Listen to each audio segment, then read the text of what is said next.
तो दोस्तों आज हम एक गेमिंग मानवा एक्सप्लेन करने वाले हैं जो कि एक विलन मानवा है, जिसमें कि हमारा मेन कैरेक्टर ही इस मानवा का विलन है।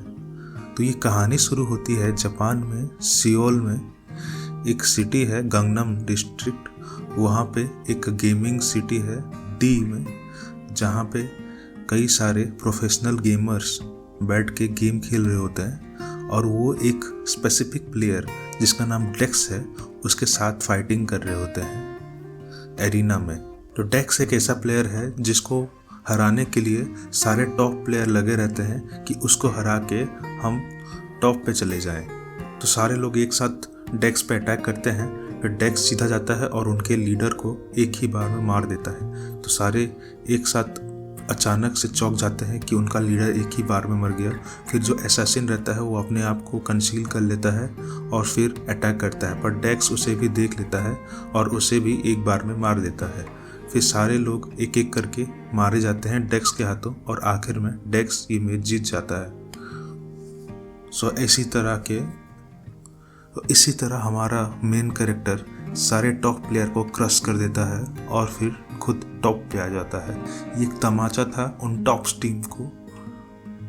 टीम को जो कि अपने आप को सबसे लेजेंडरी समझते थे और एक साथ हार गए और सबसे टॉप में रहा हमारा डेक्स। सारे टॉप टीम सोच रहे थे कि ये लेजेंडरी प्लेयर डेक्स है कौन, पर हमारा मेन कैरेक्टर एक ऑर्डिनरी सा बंदा है जो अपने घर में बैठ के पीसी पे गेम खेलता है। तो इसमें हमारा मेन कैरेक्टर का नाम यूनियान होता है जो कि अपने पीसी पे गेम खेल रहा होता है। फिर जैसे कि वो जीत जाता है सारे टॉप प्लेयर्स पे, तो वो खुद टॉप पे आ जाता है और फिर वो कुछ ऐसा करता है कि सारे टॉप प्लेयर्स का दिमाग खराब हो जाता है और सोचते हैं कि क्या ये हमको चिढ़ा रहा है। फिर डेक्स क्या करता है कि अब मैं टॉप पे आ चुका हूँ, इसलिए मैं ये गेम छोड़ रहा हूँ। फिर अगले दिन एक ट्रक जो कि एक डिलीवरी देने के लिए जा रहा था, वो एक ट्रक ड्राइवर डिस्कशन करते हैं कि ये डेक्स है कौन जो मेरा फेवरेट टीम है उसको इतना इंसल्ट किया, उसको हरा दिया, फिर अगले दिन डिलीट कर दिया अपने गेमिंग अकाउंट को। तो ये जो डिलीवरी देने जाते हैं तो वो होता है आर्केडिया कंपनी का। आर्केडिया कंपनी एक ऐसी कंपनी है जिसने पूरे गेमिंग वर्ल्ड पे राज कर लिया है। सारे जो नॉर्मल गेम्स है वो बंद होने जा रहे हैं क्योंकि ये आर्केडिया एक ऐसा गेम निकाला है जो कि ये गेम कंप्यूटर्स पे नहीं चलता है। इसके लिए एक स्पेशल मशीन लगाना पड़ता है, इसका नाम ड्रीमर होता है। इस गेम को 3 सबसे बड़े गेमिंग कंपनीज जिसका नाम एजिन इलेक्ट्रॉनिक्स, आर्गोस कॉर्पोरेशन और सिलिकॉफ ने मिलकर बनाया है। ये गेम पूरा गेम वर्ल्ड में धूम मचा चुका है और इसमें एक लड़की है जो कि उसका इंट्रोडक्शन देती है और वही उनका एडवर्टाइजमेंट बैनर पे भी रहती है। तो ये जो ट्रक लेके जा रहे होते हैं आर्केडिया के डिलीवरी के लिए, ये घर के सामने आकर रुकते हैं और पूछते हैं कि क्या यहाँ पे इस टूटे फूटे घर में हमको डिलीवरी देनी है। तो वहाँ से हमारा एमसी फिर बाहर निकलता है और फिर वो डिलीवरी ले लेता है। फिर वो अंदर जाके अपना जो पुराना डेक्स वाला अकाउंट है उसे देखता है कि इतना बड़ा जो टॉप अकाउंट है जिसे कोई भी इतने आसानी से डिलीट नहीं करता है। वो अपना हीरो बस 1 सेकंड के लिए सोचता है फिर डिलीट कर देता है। फिर वो आर्केडिया में लॉग इन करता है। ऐसे बड़े बड़े गेम्स जिसमें छोटे छोटे गेम्स या फिर छोटे छोटे इंस्टेंसेस मिलके एक बड़ा सा टाइमलाइन बनाता है जिसमें लोग एक्सपीरियंस करते हैं एक वर्ल्ड का। उसमें जो राइटर होता है उसमें जो गेम का राइटर होता है वो एक ट्रेट छुपाता है गेम के बीच में जिसको ईस्टर एग कहा जाता है। वो जिसको भी मिलता है वो मेन कैरेक्टर बनता है गेम का। तो हमारा एमसी जो है वो गेम में एंटर करता है और हर जगह देखता है तो गेम पूरा लोगों से भरा हुआ है। फिर वो अपना स्टेटस चेक करता है जिसमें कि हर चीज़ नॉर्मल रहती है जो बिगनर प्लेयर है उसकी तरह। तो फिर हमारा एमसी हर दूसरी जगह देखता है और फिर उसको एक क्वेस्ट मिलता है एक स्लाइम को मारने के लिए। स्लाइम एक बिगनर रहता है, क्रिएचर रहता है जिसे बिगनर लोग मारते हैं और उसका स्टैट्स बहुत ही नॉर्मल रहता है, जिससे कि बिगनर्स जो रहते हैं गेम के वो बहुत आसानी से उसे मार देते हैं। स्लाइम इसलिए वहाँ पे है क्योंकि बिगनर्स को एक ट्रेनिंग चाहिए होता है जिससे कि वो अपना हैंड और लेग के मूवमेंट को एडजस्ट कर सके, पर हमारा हीरो तो पहले से ही एक टॉप गेमर है, इसलिए उसको ये सब ज़रूरत नहीं है। वो सीधा जाता है और एक ही हिट में एक स्लाइम को मार देता है। फिर उसे दूसरा एक क्वेस्ट मिलता है जिसमें कि उसे 100 बुक्स रीड करने होते हैं लाइब्रेरी में। तो हमारा हीरो सोचता है ये तो चीटिंग है, ये कैसा क्वेस्ट है 100 बुक रीडिंग करने के। पर हमारा हीरो तो एक गेमिंग एडिक्ट होता है, तो इसीलिए उसको हर चीज़ क्लियर करनी पड़ती है। तो वो जाता है जो लाइब्रेरी रहता है एडिलैंड का, वहाँ पे और बुक रीड करने लग जाता है। उस एडिलैंड लाइब्रेरी को 2 लड़कियाँ मैनेज करती हैं, एक पर्पल वालों वाली, एक काली वालों वाली।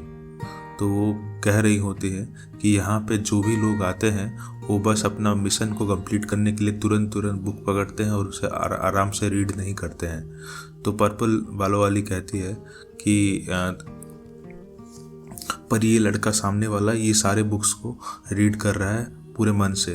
तो पिंक वालों वाली कहती है कि नहीं, मुझे तो ऐसा नहीं लगता, मुझे लगता है कि ये भी बस उन्हीं की तरह रीड कर रहा है।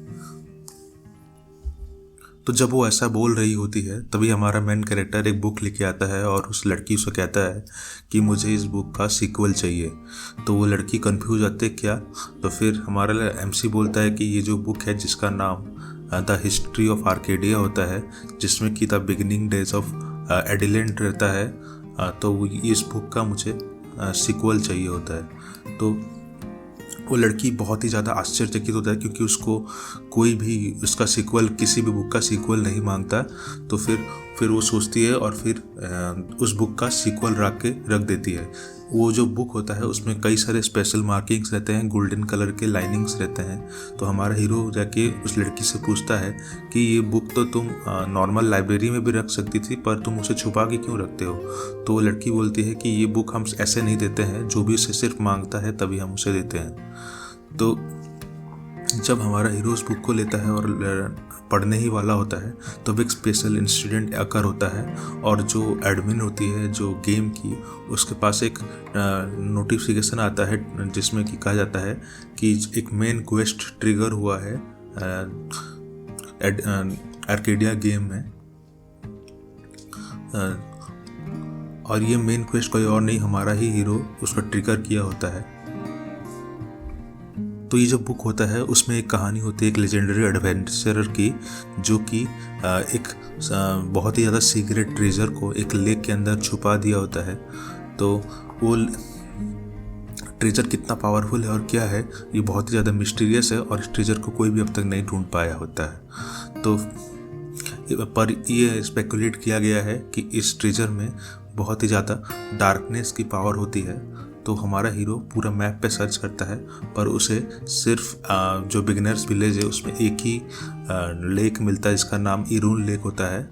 तो फिर हमारा एमसी डिसाइड करता है कि उसे उस लेक पे जाना चाहिए और फिर ढूंढना चाहिए जो डार्कनेस, पीस ऑफ डार्कनेस है उसे। तो फिर हमारा एमसी जाके पहुंच जाता है उस लेक के किनारे पे और सोचता है कि क्या मुझे यहाँ पे डाइव करके दिखना चाहिए लेक के अंदर, क्योंकि चारों तरफ तो और कुछ नहीं है, बस ये लेक ही है। तो फिर जब वो एमसी उसके पास जाते हैं लेक के, तो उसे कई सारे नोटिफिकेशन आता है कि उसने एक क्वेस्ट ट्रिगर किया है जो कि B+ रैंक का है, जिसमें कि उसे डिस्कवर करना है पीस ऑफ डार्कनेस को। तो फिर हमारा हीरो जो है वो सोचता है कि ये तो मेरे लेवल के अप्रोप्रिएट नहीं है क्योंकि मैं तो बिगिनर हूँ, पर हमारा हीरो तो रहा डेयर डेविल। तो फिर वो सोचता है कि चलो इस क्वेस्ट को ले ही लेते हैं। तो फिर वो हर तरफ देखता है कि कहीं पे कोई डेंजर तो नहीं है, कोई छुपा तो नहीं है जो मुझे मार सकता है। फिर जब हर तरफ क्लियर हो जाता है कि कोई नहीं है, तब वो सोचता है कि चलो इस लेक के अंदर देखते हैं। तो फिर लेक के अंदर एक बहुत ही ज़्यादा डार्क ऑरा एक कुछ चीज़ को घिरे हुए रहती है और वो किसी चीज़ का इंतज़ार कर रही होती है। तो हमारा हीरो जब उसे जो लेग को देखता है तो बहुत ज़्यादा गहरा रहता है। जब वो अंदर जा रहा होता है तो उसे नीचे कहीं दिख ही नहीं रहता, इतना गहरा रहता है, पूरा डार्क रहता है। और उसी समय पे जो कोरियन ब्रांच है आर्केडिया गेम का, वहाँ पे रेड अलर्ट दिखा रहा होता है कि एक मेन क्वेस्ट टाइम से पहले ही शुरू हो गया है। और जो आर्केडिया जो ब्रांच का लीडर रहता है, जिसका नाम क्वान रहता है, वो बहुत ही ज़्यादा टेंशन में रहता है ये क्या हो रहा है। कोरियन ब्रांच का जो लीडर होता है वो बहुत ज़्यादा टेंशन में रहता है कि हम तो बस 7 ही दिन पहले गेम को लॉन्च किए हैं और इतनी जल्दी जो मेन क्वेस्ट है वो शुरू भी हो गया है। तो उसका एक सबऑर्डिनेट बोलता है कि सर, किसी को जो मेन क्वेस्ट का जो हिडन पीस है वो मिल गया है कहीं पे। तो इस क्वेस्ट का नाम है द ब्रूइंग द डार्कनेस। तो उसका जो लीडर होता है वो कहता है कि मुझे जल्दी से जाके जो मेन हेडक्वार्टर है उसे रिपोर्ट करना पड़ेगा और फिर उनके ओपिनियन जानना पड़ेगा। फिर जो सारे जो उसके सबऑर्डिनेट्स रहते हैं वो फिर अपने काम में लग जाते हैं। फिर वो सोचता है कि किसको मिला होगा ये। इसी टाइम पे हमारा जो मेन कैरेक्टर रहता है वो बार बार डाइव कर रहा होता है और उसका जो ब्रीदिंग है वो धीरे धीरे कंट्रोल में आ रहा होता है, पर फिर भी वो कुछ भी उस ढूंढ नहीं पा रहा होता है और साइड में जाके बैठ जाता है। तो डेक्स बार बार जंप करता है पर फिर उसे कुछ भी नहीं मिल रहा होता है। तो फिर वो सोचता है कि क्या मुझे ये छोड़ देना चाहिए क्वेस्ट, क्योंकि जो दूसरे गेमर्स हैं वो तो जाके जो मॉन्स्टर को मार रहे होते हैं और फिर अपना अपना लेवल इंक्रीज कर रहे होते हैं, पर मैं यहाँ पे बैठा हुआ हूँ और बिगिनर लेवल पे ही रुका हुआ हूँ और इस क्वेस्ट को कंप्लीट कर रहा होता हूँ।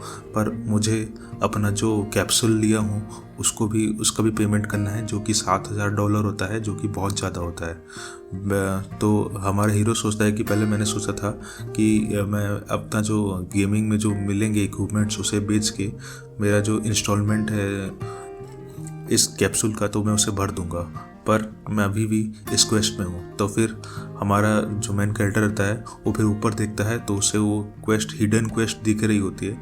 तो वो फिर से सोचता है कि नहीं, मुझे ये क्वेस्ट कंप्लीट करना ही होगा, ये एक हिडन क्वेस्ट है जो सिर्फ मेरे लिए ही बना है। हमारा मेन कैरेक्टर तो एक हार्डकोर गेमर रहता है ना, तो उसकी सोच तो पूरी गेमर वाली रहती है। तो फिर वो फिर से डाइव करने के लिए रेडी हो जाता है। तो तभी एक दूसरी जगह एक घर पे एक लड़की रहती है जिसका नाम जेनिका पॉल होता है, जो कि 15 इयर्स की रहती है और वो सिलिकॉफ जो सबसे बड़ी कंपनी रहती है इस गेम के, तो उसकी एक रिप्रेजेंटेटिव रहती है। उससे पता चलता है कि किसी ने कोरियन ब्रांच में जो मेन क्वेस्ट है उसे शुरू कर दिया है। तो फिर उसे एक और रिप्रेजेंटेटिव उसे जानकारी दे रहा होता है उस मेन क्वेस्ट के बारे में। तब बहुत ज़्यादा गुस्से में आ जाती है और बोलती है कि कौन ऐसा है जो मेन क्वेस्ट शुरू कर चुका है। फिर वो इरिटेशन में ही मेन क्वेस्ट को देखती है कि हिडन क्लास है क्या। तो उस हिडन क्लास का नाम होता है बार्ड ऑफ एनार्की, जो कि जिसमें तो फिर जो वो देखती है कि इस गेम का डिटेल्स, तो उसे पता चलता है कि ये बहुत ही ज़्यादा तो ये ऐसा एक क्लास है जो कि पूरे गेम को डिसरप्ट करके रख सकता है। इसमें ना तो कोई लेबलिंग का कॉन्सेप्ट है, पर ना तो कहीं पे उससे पावर मिलती है एक्स्ट्रा, पर इसमें कुछ ऐसा है जो कि पूरे गेम को डिसरप्ट कर सकती है। ये पढ़ के ही वो थरथराने लगती है और फिर वो पता नहीं कि कुछ अजीब गाली देती है, जिसको अगर मैं बोलूँ तो ये चैनल पे स्ट्राइक पड़ सकता है, इसलिए रहने दो। तो फिर 10 दिन बीत जाते हैं और हमारा हीरो अभी भी नीचे ढूंढ रहा होता है और फिर 10 दिन बाद उसे कुछ ऐसा मिलता है, एक पेंडेंट जिसमें डार्कनेस की फेंट रहती है। तो जब वो नेकलेस उठाता है तब उसे मैसेज आता है कि उसने जो मिशन है उसे कंप्लीट कर दिया है, जो B+ रैंक का मिशन रहता है। और फिर उसका जो डाइविंग का स्किल है वो भी A+ रैंक का हो जाता है। फिर जो वो नेकलेस रहता है उसमें पता इंफॉर्मेशन आता है कि ये जो नेकलेस है उसमें जो एंशिएंट डार्कनेस की ट्रेसेस है और इसे यूज करने से पहले हर चीज़ जान लें। फिर एक नोटिफिकेशन आते हैं कि आप उसे यूज़ करना चाहते हैं, येस और नो। तो हमारा जो मेन कैरेक्टर है वो फिर से येस दबाता है। तो फिर से ऐसे 2-3 बार आते हैं कि क्या सच में आप इसको यूज़ करना चाहते हैं। तो वो जो एडमिन रहता है वो बार बार उसे पूछ रहा होता है कि क्या आप उसे सच में यूज़ करना चाहते हैं। तो हमारा मेन कैरेक्टर से येस बार बार टकराता है। फिर कई बार ये स्विच दबाने के बाद हमारे मेन कैरेक्टर को कुछ ऐसे मैसेजेस आते हैं जिसे देखकर ऐसा लगता है कि कोई बंदा इस मैसेजेस को कंट्रोल कर रहा है। फिर हमारा मेन कैरेक्टर पूछता है कि कौन है पीछे जो इस मैसेजेस को कंट्रोल कर रहा है। तभी उसे मैसेज आता है कि उसका क्लास चेंज हो गया है और उसका नया क्लास है बार्ड ऑफ एनार्की, जिसमें कि कोई भी लेवलिंग सिस्टम नहीं है, इसलिए हमारा मेन कैरेक्टर का कोई भी लेवल अप नहीं होगा। और उसमें एक एक्स्ट्रा पॉइंट लिखा आ जाता है कि उसको मिलता है प्लॉजिबिलिटी वाला, और उसे एक नया मिशन असाइन होता है। तभी एक जगह पे कई सारे नए प्लेयर्स कुछ स्लाइम्स को मार रहे होते हैं, और एक प्लेयर जब से एक स्लाइम को मारता है तब उसे एक स्लाइम बेल मिलता है जो कि छोटा सा रहता है। तो दूसरे लोग उससे जेलस हो रहे होते हैं और लड़की पूछते तुम्हें ऐसे कैसे मिल गया ऐसा स्लाइम सोयल। तो फिर उनको एक कोई पूरे अंधेरे से नोटिस कर रहा होता है और उनके सारे एक्शन को नोटिस कर रहा होता है। तो ये नोटिस करने वाला कोई और नहीं, हमारा मेन कैरेक्टर रहता है। तो हमारा मेन कैरेक्टर फिर वो नोटिस को पूछता है क्या मुझे ये सच में करना पड़ेगा, तो क्या मुझे इन नए प्लेयर्स को सच में मारना पड़ेगा।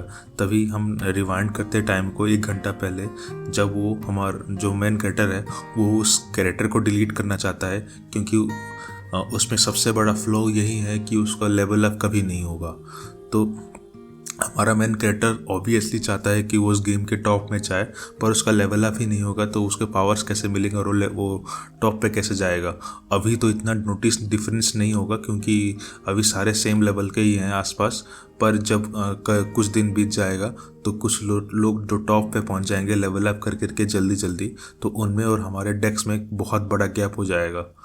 तो फिर हमारा मेन कैरेक्टर सोचता है कि इसीलिए जो उसमें जो बंदा था तो वो बार बार मैसेज भेज रहा था कि मुझे ये सच में ये कैरेक्टर लेना है या नहीं लेना है, पर मैंने कुछ नहीं सोचा और उसे ले लिया और बाद में इसे फंस गया हूँ मैं। फिर कुछ देर सोचने के बाद फिर हमारा मेन कैरेक्टर फिर एक जगह लेट जाता है और फिर सोचता है कि जो हो गया अब मैं क्या कर सकता हूँ इसे। तो फिर वो सोचता है कि ये एक हिडन क्लास है तो फिर इसमें तो कुछ तो अच्छा होगा जो बाद में मुझे पता चलेगा, अभी मुझे पता नहीं चल रहा है। फिर वो तो सर्च करता है कि उसमें क्या क्या मिशन आए रहते हैं। तो उसमें एक होता है एक ट्रेट रहता है जिसको कहा जाता है प्लॉजिबिलिटी। तो उसमें रहता है कि हमारा जो मेन कैरेक्टर है वो किसी भी वो जो गेम रहता है, गेम वर्ल्ड रहता है आर्केडिया का, उस पर बहुत बड़ा इम्पैक्ट डाल सकता है इस प्लॉजिबिलिटी के पॉइंट के बजाय, कि ये प्लॉजिबिलिटी पॉइंट गेम को तोड़ मरोड़ के कुछ भी करवा सकता है, पर एक बार यूज करने के बाद ये प्लॉजिबिलिटी पॉइंट ख़त्म हो जाता है और इससे कई सारे स्टैट्स जो है वो परमानेंटली डिलीट भी हो सकते हैं। इतना खतरनाक है ये प्लॉजिबिलिटी वाला। ये तो पूरा चीट जैसा लग रहा है पूरा प्लॉजिबिलिटी। डेक्स रहता है जो हमारा मेन कैरेक्टर रहता है, वो बहुत ज़्यादा सोचता है और फिर वो सोचता है कि चलो मिशन को देखते हैं। फिर वो मिशन टैब खोलता है। फिर हमारे मेन कैरेक्टर को एक मिशन आता है कि उसे उन न्यूबी प्लेयर्स को मारना होगा जिन्होंने अपना जो क्लास चेंज नहीं किया होता है इस गेम में बिगिनर्स टाउन में। तो फिर हमारा मेन कैरेक्टर सोचता है कि अरे यार मुझे ये क्या करना होगा। फिर वो सोचता है कि नए नए प्लेयर्स जो आए हैं वो अपना नए नए क्लासेस शुरू किए हैं, नए नए कैरेक्टर पे नए नए गेम शुरू किए हैं, तब अगर मैं उन्हें मार देता हूँ तो उनका जो ये एंथुसियाज्म है वो ख़त्म हो जाएगा गेम खेलने की वजह से। पर मैं कुछ नहीं कर सकता क्योंकि ये गेम से आया है नोटिफिकेशन कि मुझे ये करना ही पड़ेगा। फिर वो अपना वेपन रेडी करता है और मारने जाने ही वाला होता है, तभी वो देखता है, तभी 3 लोग आ जाते हैं और उन जो न्यूबीज प्लेयर होते हैं उन पर अटैक कर देते हैं पहले से ही। तो वो 3 लोग बोलते हैं कि ये जगह हमारा है और तुम लोगों को यहाँ पे हंटिंग ग्राउंड पे हंटिंग करने का अधिकार किसने दिया, हम तुम लोगों को नहीं छोड़ेंगे। तो फिर जो लड़का लड़की रहते हैं जो कि न्यूबी रहते हैं वो फिर उन लोगों पे चिल्लाते रहते हैं कि ये क्या बोल रहे हो, ये गेम है, यहाँ पे किसी का कोई जगह नहीं है। तो हमारा मेन कैरेक्टर तो भी यही सोचता है, तो हमारा मेन कैरेक्टर भी यही सोचता है कि अरे यार ये कौन बंदे हैं जो कह रहे हैं कि ये जगह उनका है। तो वो लोग फिर बोलते हैं कि नहीं ये जगह हमारा है और अगर तुम यहाँ पे रहते हो तो हम तुम्हें मार देंगे। तो फिर जो लड़का रहता है वो फिर उन लोगों पे देखता है कि उस पर उसका नाम क्रेजी मंकी रहता है जो कि रेड पे चमक रहा होता है, जिसका मतलब ये रहता है कि उस बंदे ने कई सारे न्यूबी प्लेयर्स को मारा रहता है। तो फिर वो लोग डर जाते हैं पूरी तरह से और फिर वो जो लड़का रहता है वो बोलता है कि ये तो गेम है, यहाँ पे सबको हक है खेलने का और सब फन के लिए ही खेल रहे होते हैं, पर तुम लोग ये क्या कर रहे हो, न्यूबीज को मार रहे हो। तो फिर वो दूसरे प्लेयर जो रहते हैं, जो खेलते हैं वो होते हैं पास में, उनको देखते हैं कोई हेल्प के लिए आ जाए, पर उनका कोई भी हेल्प के लिए नहीं आता है। तो फिर जो वो प्लेयर रहता है ना, क्रेजी मंकी, जो रेड में चमक रहा होता है, जो विलन रहता है, वो बोलता है कि ये गेम ये ऐसा ही है, रियलिटी ऐसा ही है कि सब कोई अपना पावर के लिए दूसरे को मारता है और फिर पावर गेन करता है। तो फिर वहाँ से पीछे से एक आवाज़ आता है, हाँ तुम लोग सही बोल रहे हो, ये पूरी तरह से सही है। और फिर एक अटैक आता है और जो क्रेजी मंकी रहता है उसका एक सबऑर्डिनेट मारा जाता है। तो इसी तरह से और अटैक्स आते रहते हैं और आखिर में जो क्रेजी मंकी रहता है उस पर भी हमारा हीरो, फिर सारे जो विलेंस रहते हैं उनको मारने के बाद हमारे डेक्स को एक एक क्रेजी जो प्लॉजिबिलिटी पॉइंट मिलते हैं, पर उससे पता नहीं होता है कि इन सब का क्या करना है। फिर सबको मारने के बाद हमारा हीरो के पास वो दो लड़का लड़की आता है और उन्हें थैंक्स बोलते रहते हैं कि तुमने हमारी जान बचाई है। पर हमारा हीरो बोलता है कि थैंक्स किस चीज़ का है, मैं भी तो तुम्हारे साथ यही करने वाला हूँ। तो जो लड़का रहता है वो बोलता है क्या तुम क्या कर रहे हो। फिर बोलता है ये तो बस एक गेम है यार, मर जाना चुपचाप। तो फिर हमारा जो मेन कैरेक्टर रहता है उसको भी, उन दोनों को भी मार देता है। फिर उसको उससे भी प्लॉजिबिलिटी पॉइंट 2 मिलते हैं। फिर जो हमारा जो मेन कैरेक्टर रहता है डेक्स, उसके सर पे भी एक जो रेड का मार्क आ जाता है, जिससे पता चलता है कि उसने कई सारे प्लेयर्स को मारा होता है। फिर वो दूसरे जगह पर देखता है कि जहाँ पे और सारे न्यूवी प्लेयर्स रहते हैं जो कि उस जो देख रहे होते हैं कि क्या तो जो देखते होते हैं कि हमारे मेन कैरेक्टर ने क्या किया, वो फिर भागने लग जाते हैं ताकि वो उनको भी ना मार दे। पर हमारा मेन कैरेक्टर सबके पीछे भागता है और सबको मार रहा होता है एक एक करके, और हर एक किल पे उसे एक एक प्लॉजिबिलिटी पॉइंट मिलता रहता है। फिर हर जगह से चिल्लाने की आवाज़ आ रही होती है क्योंकि हमारा मेन कैरेक्टर सबको मार रहा होता है। फिर एक र्यूमर फैल जाता है कि एक नया प्लेयर है जो कि सबको क्रेजी की तरह, पागल की तरह मार रहा होता है सबको। तो फिर उस रात को एक लड़का भाग रहा होता है बहुत तेज़ी से। तो वहाँ पे एक आउल रहता है जो कि इधर उधर बहुत डरावना दिख रहा होता है माहौल। तो वो लड़का भागते भागते एक जो पत्थर रहता है उस पत्थर पे उसका पैर टकरा जाता है और वो गिर जाता है। फिर एक मैसेज आता है कि उसके मूवमेंट पे फ़र्क आ रहा है क्योंकि उसको एक चोट लगी हुई है। तो फिर जब वो पीछे देखता है तो एक ब्लैक हुड वाला बंदा है उसका पीछा कर रहा होता है। तो फिर जब वो बंदा पास आता है तो दिखता है कि हमारा मेन कैरेक्टर रहता है डेक्स। तो फिर हमारा डेक्स उसके पास आता है। फिर वो लड़का बोलता है डेक्स तुम मुझे मार क्यों रहे हो, मैंने तुम्हारा क्या किया है। पर डेक्स उसकी नहीं सुनता है। फिर वो अपना तलवार उठा लेता है उसे मारने के लिए। फिर वो लड़का बोलता है कि रुको, तुम अगर उसे मारते हो तो मैं जाके जो गेम अथॉरिटी है उसे कंप्लेंट कर दूंगा कि तुम सारे न्यूबी प्लेयर्स को मार रहे हो। तो डेक्स फिर रुक जाता है। फिर उसे एक चीज़ कंफर्म करवाता है कि ये जो न्यूबीज को मारने का मिशन है वो मुझे गेम नहीं दी है। तो लड़का कंफ्यूज हो जाता है, पर उसी बीच में हमारा मेन कैरेक्टर उसे मार देता है। फिर हमारा मेन कैरेक्टर जो है उन प्लेयर्स को मार मार के थक जाता है और फिर वो वासी लेते तो बोलता है अरे यार कितने प्लेयर्स को मैं मार रहा हूँ तुरंत यार, बहुत ज़्यादा बोरिंग लग रहा है। फिर जो आर्केडिया गेम रहता है ना उसमें एक कैरेक्टरिस्टिक रहता है कि जो प्लेयर्स है जिनको मार दिया जाता है गेम में, वो 12 घंटे के लिए लॉगिन फिर से नहीं कर सकते हैं क्योंकि उनका मेंटल पे जो मरते हैं तो उनका मेंटल स्ट्रेस भी रहता है ना, तो बार बार मरते रहेंगे तो उनका मेंटल पे मतलब डिफेक्ट आएगा। इसीलिए तो फिर इसी चीज़ पे जो उनका जो सर्विस सेंटर रहता है जो आर्केडिया गेम का, जहाँ पे कॉल सेंटर पे बहुत सारे मैसेजेस, बहुत सारे कंप्लेंट आ रहे होते हैं कि ये जो ट्रेड है मतलब जिसमें कि 12 घंटे के लिए जो लॉगिन नहीं कर सकते आर्केडिया गेम, उसे हटा दो क्योंकि हमें गेम खेलना है।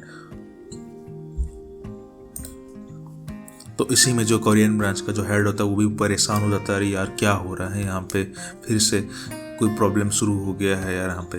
तो फिर पहले तो ये जो था जो मेन लीड कैरेक्टर बन गया है जो मेन क्वेस्ट को शुरू करके, फिर अब ये आ गया प्लेयर किलर जो कि दूसरे को मार रहा है, जिस वजह से कई सारे कंप्लेंट आ रहे हैं मेरे पास, जिसकी वजह से एक पूरा टीम को ओवर टाइम करना पड़ जा रहा है बस एक प्लेयर की वजह से। और इसी बीच हमारा मेन कैरेक्टर जो है डेक्स, वो अपना जो स्टेटस विंडो देख रहा होता है कि उसका कितने कितने पॉइंट्स पड़े हैं और उसने 1000 से ज़्यादा बंदों को मार दिया होता है और उसका 1000 से ज़्यादा प्लॉजिबिलिटी पॉइंट बढ़ गया रहता है।